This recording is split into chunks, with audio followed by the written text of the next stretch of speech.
Hello दोस्तों इस video में हम सीखेंगे कि किस तरह से जो हमारे पास पेमेंटें आती हैं, यानी कि जो आप कैश बैंक रिसीव करते हैं उसकी एंट्री कैसे करें, और जो भी आप पेमेंट करते हैं अपने परचेजर को या एक्सपेंस के लिए तो उसकी एंट्री कैसे करें।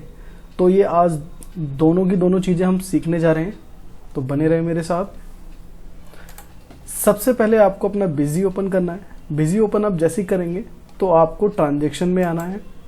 ट्रांजैक्शन में आने के बाद आपको आना है रिसिप्ट, यानी कि किसी से आप अगर पेमेंट ले रहे हैं तो आप उसे रिसिप्ट में एंटर करेंगे। तो सबसे पहले मेन पे ही आपको एंटर करना है। उसके बाद आप यहाँ पे डेट डिफाइन कर देंगे कि किस डेट को आपने उनसे पैसे लिए। उसके बाद आप जैसे ही एंटर करेंगे तो आपको जीएसटी नेचर में नॉट एप्लीकेबल ही करना है, क्योंकि आप बिल के अगेंस्ट में पेमेंट ले रहे हैं और बिल आपका ऑलरेडी जीएसटी वाला कट चुका है।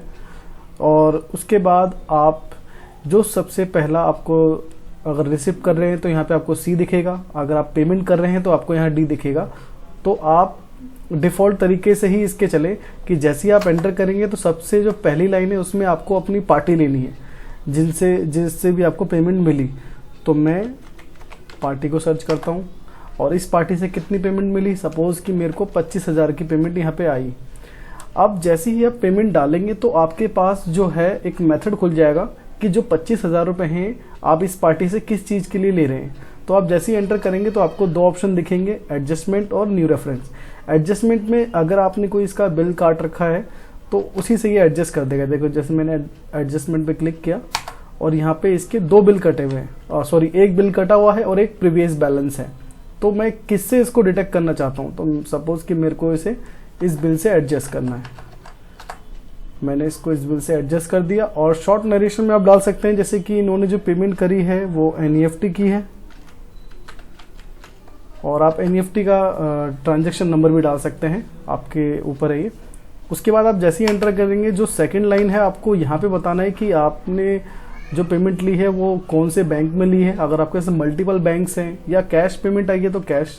तो मेरे को इन्होंने एनईएफटी करी आईसीआई अकाउंट में और मैंने इसको एंटर कर दिया। नीचे आप देखेंगे तो लॉन्ग नरेशन में आपकी जो भी कन्वर्सेशन हुई हो इस पेमेंट के रिगार्डिंग, तो आप यहाँ पे काफ़ी लंबी लाइन लिख सकते हैं, क्योंकि ऊपर ये देखने को नहीं मिलती, नीचे आप ये कर सकते हैं। उसके बाद आप इसको सेव कर देंगे। तो ये सीखी हमने रिसिप्ट। अब उसके बाद देखते हैं कि अगर हमने किसी को पेमेंट करी है तो उस पेमेंट की एंट्री कैसे करनी है। आपको सिंपली यहाँ पे लिखा हुआ है पेमेंट पे आप जैसे एंटर करेंगे तो ऐड पे आप क्लिक करेंगे। अगर आपको नई पेमेंट किसी को ऐड करनी है, सेम प्रोसीजर वही है कि आप मेन पे एंटर करके आप यहाँ पे डेट डिफाइन कर देंगे कि कौन से डेट में आपने उनको पेमेंट करी। उसके बाद यहाँ पर भी आपको नॉट एप्लीकेबल लेना है जीएसटी, क्योंकि ऑलरेडी आपने उनसे जीएसटी बिल ले रखा है जिसके अगेंस्ट में आप उसको पेमेंट करेंगे। तो सबसे पहले पोर्शन में यानी कि पहली लाइन में आपको वो पार्टी लेनी है। सपोज कि मैंने बिजी को पेमेंट करी है 30,000 रुपये की, और मैंने इसको बाय चेक पेमेंट करी,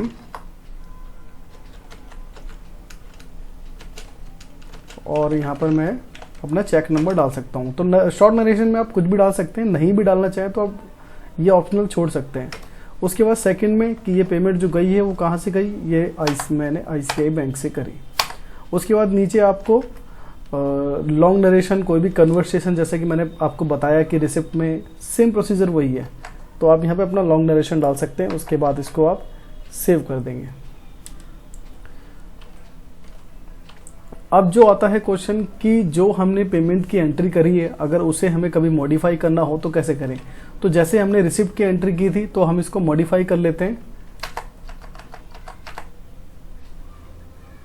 तो आप देख रहे हैं कि ये मॉडिफिकेशन खुल गया है।